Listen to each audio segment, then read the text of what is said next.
Hello बच्चों, तो आपका एक बार फिर से स्वागत है GC point by CP sir YouTube channel पर। तो बच्चों, आज हम लोग देखेंगे BSc part third organic chemistry. तो देखिए, आज हम लोग देख रहे हैं बीएससी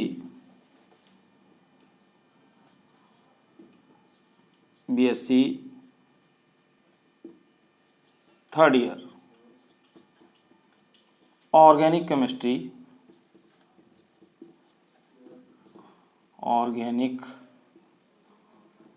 केमिस्ट्री। और बच्चों, इसमें हम लोग देखेंगे ऑर्गेनिक सिंथेसिस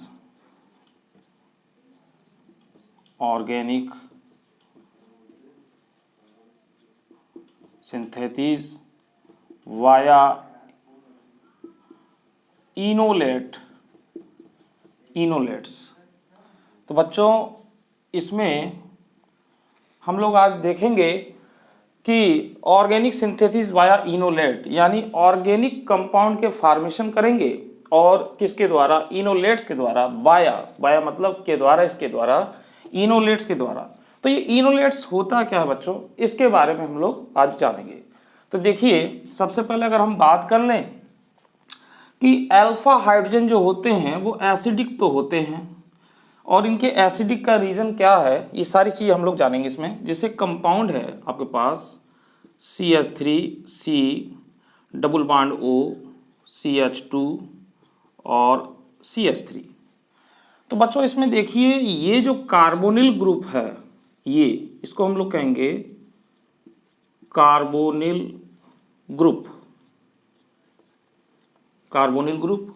और बच्चों, इससे ये जो नेक्स्ट कार्बन है, यानी ये वाला, इसको हम लोग कहेंगे अल्फा हाइड्रोजन, और ये भी आपका अल्फा हाइड्रोजन होगा। और बच्चों, ये जो होगा ये होगा बीटा हाइड्रोजन, ये आपका होगा बीटा हाइड्रोजन। तो बच्चों, ये बीटा हाइड्रोजन होता है, ये नॉट एसिडिक होता है, यानी एसिडिक नहीं होता, ये नॉट एसिडिक। अल्फा हाइड्रोजन ये एसिडिक होते हैं। तो बच्चों, इसमें होता क्या है, ये इसको मैथिलीन ग्रुप भी हम लोग कह सकते हैं। मैथिलीन ग्रुप ये कार्बोनिल कार्बन के कारण जो है, इसकी एसिडिक नेचर हम लोग कैसे देखेंगे बच्चों। ये जो CH, यानी जो इसमें CH बॉन्ड है, तो इन दोनों में इलेक्ट्रोनेगेटिविटी का जो डिफरेंस है ये बहुत ही कम है। यानी electronegativity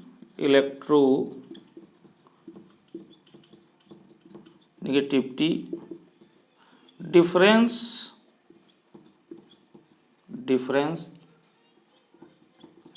between carbon and hydrogen is very low. तो इसके जो दोनों के बीच में इलेक्ट्रोनेगेटिविटी का डिफरेंस है, ये बहुत कम होता है। तो इसको हम लोग लगभग ये कह सकते हैं कि यह जो बच्चे होते हैं नॉन पोलर होते हैं आपके, ये नॉन पोलर होते हैं। तो इसमें देखिए होगा क्या कि यहाँ से अगर इसके मतलब इस पर कोई स्ट्रॉन्ग बेस की क्रिया कराई जाए, तो स्ट्रॉन्ग बेस की क्रिया कराने पर क्या होगा कि अल्फा हाइड्रोजन जो हैं ये उस बेस से अट्रैक्ट होते हैं। देखिए, जैसे मैं इसको दिखा रहा हूँ यहाँ पर, तो जैसे हम लोग बात करें, इसको हम लोग इस तरीके से यहाँ पर दिखा सकते हैं। तो ये आपका कार्बोनिल हो गया, और ये एक H को हम लोग यहाँ पे रिप्रेजेंट कर रहे हैं, बीटा हमने नहीं दिखाया। तो बच्चों, इसमें अगर कोई स्ट्रॉन्ग बेस हम लोग लेते हैं, तो यह जो है बेस इसको अट्रैक्ट करता है, और अट्रैक्ट करता है जिसके कारण यह जो बॉन्ड है ये यहाँ पर आता है, और ये आपका इस तरीके से हो जाएगा C और डबल बॉन्ड O और C, और यहाँ पे ये नेगेटिव चार्ज आता है, जिसके कारण जो कार्बन होता है वो नेगेटिवली चार्जेड हो जाता है। तो बच्चों, अगर हम बात करें यहाँ पर इसके रिजोनेटिंग स्ट्रक्चर की, तो देखिए इसका इस तरीके से ये वाला जो होगा माइनस नेगेटिव चार्ज, ये यहाँ शिफ्ट हो जाएगा और ये यहाँ शिफ्ट हो जाएगा बच्चों। तो ये इस तरीके से कुछ हो जाएगा, यानी ये हो जाएगा आपका O नेगेटिव और यहाँ हो जाएगा डबल बॉन्ड और इस तरीके से। तो बच्चों ये जो इस तरीके से अगर इसका रिजोनेंस हाइब्रिड देखें तो इसका रिजोनेंस हाइब्रिड हमको क्या मिलेगा कि यह जो है आपका, यानी इसमें हम कह सकते हैं कि ये ऑक्सीजन जो है इस तरीके से रिजोनेट कर रहा है, यानी इस तरीके से। और ये तो ये नेगेटिव चार्ज जो है इस पर भी होगा और इस पर भी होगा, यहाँ पर इधर इसको लिख दें। तो बच्चों ये जो एक आयन बनता है इसी को हम लोग कहते हैं इनोलेट आयन, यानी ये जो आपका बना आयन इसको हम लोग कहेंगे enolate ion, stable enolate ion. ये आपका एक जो है इनोलेट आयन बनता है। अब बच्चों अगर इसका हम किसी प्रोटॉन डोनर से क्रिया कराएं, प्रोटॉन डोनर,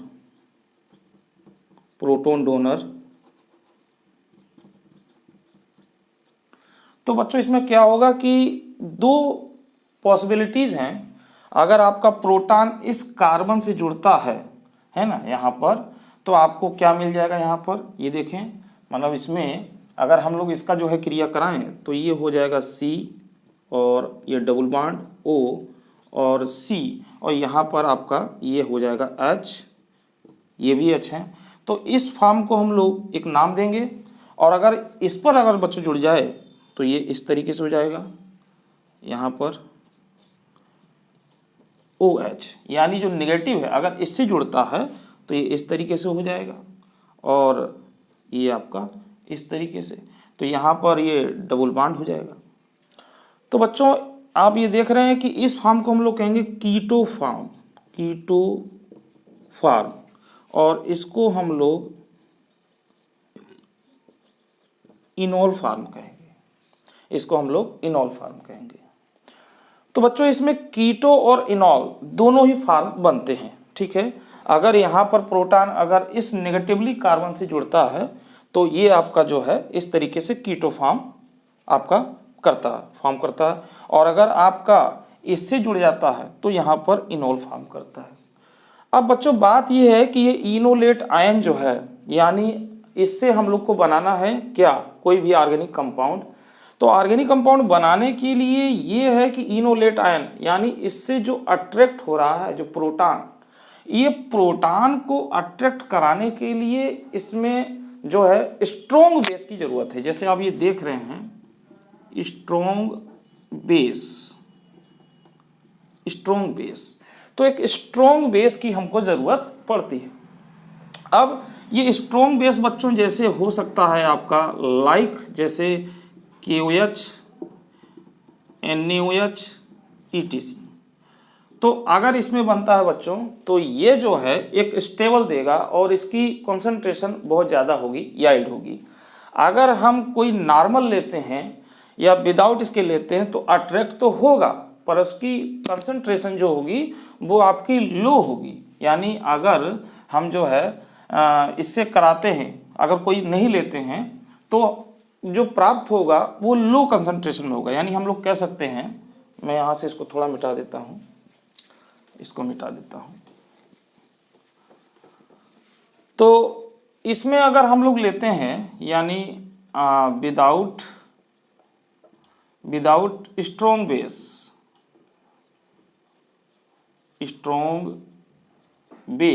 यानी बेस तो होगा मगर अगर स्ट्रॉन्ग नहीं है तो वो आपका लेस कंसंट्रेशन में प्राप्त होगा, यानी जो याइल्ड होगा वो बहुत कम होगा। यानी इस तरीके से अगर हम लोग बहुत ज़्यादा अगर ले लेते हैं मोर स्ट्रॉन्ग बेस अगर लेते हैं बच्चों यहाँ पर, जैसे sodamide NaNH2, this is the very strong base. अगर ये हम लोग ले लेते हैं और बहुत ज़्यादा स्ट्रॉन्ग बेस होता है ये, अगर ये ले लेंगे तो जो हमको प्राप्त होगा वो हाई कंसंट्रेशन याइल्ड प्राप्त होगा। जो हमको मिलेगा उसकी कंसंट्रेशन बहुत ज़्यादा हाई होगी। तो ये तो इसकी बात होगी बच्चों। अब यहाँ पर देखें कि अभी जो मैंने लिया था इसमें एक कार्बोनिल ग्रुप जुड़ा हुआ है। अगर हम 2 कार्बोनिल ग्रुप ले लें तो उस केस में ये क्या होगा, तो देखते हैं। अगर ये 2 कार्बोनिल ग्रुप में है, इसको मैं मिटा रहा हूं, देखिए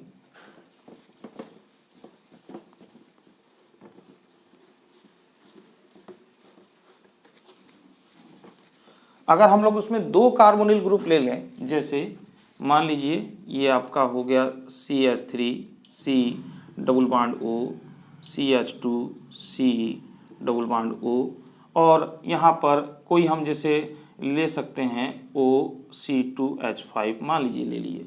तो बच्चों ये होता है आपका एथिल एसीटो एसीटेट, इसको कहते हैं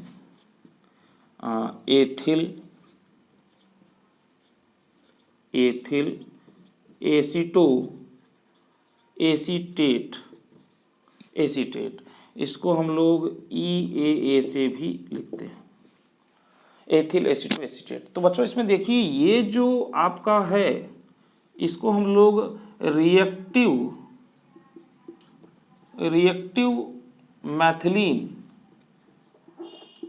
मैथिलीन ग्रुप्स बोलते हैं,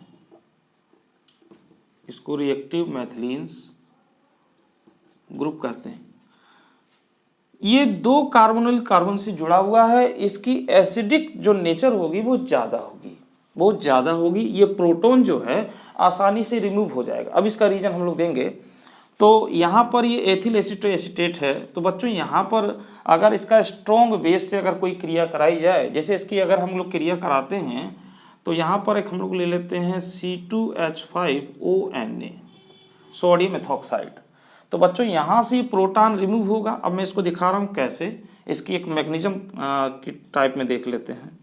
जैसे ये C डबल बॉन्ड O और CH, मैं इसको इस तरीके से लिख दूँ और ये आपका ऐसे हो जाए, और C2H5। तो बच्चों इसकी पॉसिबिलिटीज़ 2 जगह पर है, एक यहाँ पर और एक यहाँ पर। तो पहले हम लोग इस पर देख लेते हैं। तो देखिए ये जो हाइड्रोजन है, ये हाइड्रोजन इस पर अटैक हो जाएगा और ये बॉन्ड यहाँ शिफ्ट होगा, और ये वाला बॉन्ड आप देख रहे हैं यहाँ पर शिफ्ट हो जाएगा। तो इस तरीके से इसमें हमने जो लिया है C2H5ONa, तो यहाँ से जो प्रोटॉन है ये इस पर शिफ्ट हुआ, यानी इसकी ये फॉर्मेशन है, ठीक है। तो यहाँ पर तो ये इस तरीके से बनेगा। यहाँ पे मैं ये दिखा दूँ कि ये जो है इस तरीके से CH3C और डबल बॉन्ड O, और यहाँ से देखिए एक प्रोटॉन अगर निकल जाएगा तो CH माइनस और C double bond O OC2H5। तो बच्चों ये बनेगा। और इसी प्रकार से बच्चों अगर एक देखें, अगर इसको छोड़कर यहाँ पर अटैक कराएं तो यहाँ पर मतलब इस तरीके से ये इस पे बनेगा। इसको हम लोग कह सकते हैं ये आपका हो गया, और यहाँ पर Na प्लस और प्लस जो इसमें से H निकला है, यानी ये बन जाएगा C2H5OH एथिल अल्कोहल। तो ये जो है नेगेटिवली कार्बन चार्ज आता है, ये नेगेटिवली कार्बन चार्ज आता है। तो यानी अब यहाँ पर हम लोग बात करेंगे, ये तो हो गया इसका फॉर्मेशन। अब हम लोग इस पे बात करते हैं कि इसकी रिजोनेटिंग स्ट्रक्चर की। तो ये 2 तरीके से हो जाएगा, यानी इस केस में देखिए ये हो जाएगा CH3C, और ये प्रोटॉन यहाँ शिफ्ट हुआ है, यानी यहाँ, और ये डबल बॉन्ड यहाँ आया है। इसके बाद CH और C डबल बॉन्ड O और OC2H5। बच्चों इस तरीके से चाहे आप यहाँ पे ये ग्रुप ले सकते हैं या कोई भी आप ग्रुप ले सकते हैं। अगर सिंपली हम लोग बात कर लें तो यहाँ पे अगर ये ग्रुप हटा दीजिए तो हम लोग जैसे यहाँ पर ये CH3 भी ले सकते हैं, कार्बोनिल ग्रुप से मतलब है ये। यहाँ पे हम लोग CH3 भी ले सकते हैं इस तरीके से। तो अब बच्चों देखिए कि एक बार तो मैंने इस पर कराया, अब मैं यहाँ पर इसका ये लूँ रिजोनेंस, मतलब दूसरा पार्ट क्या बन सकता है। अगर इसको इधर कराया जाए तो CH3C और डबल बॉन्ड O, और यहाँ पर देख रहे हैं ये वाला इस पर अटैक कर जाएगा, तो अब की बार ये हो जाएगा इधर से। तो यानी इसमें 2 पॉसिबिलिटीज़ है दो पॉसिबिलिटीज़ है। यानी अगर हम इसका फाइनली अगर देखें, यानी इसका रिजोनेंस देखें तो देखिए क्या मिलता है, C और ये O और यहाँ पर CH और यहाँ पर ये आपका O और ये आपका CH3।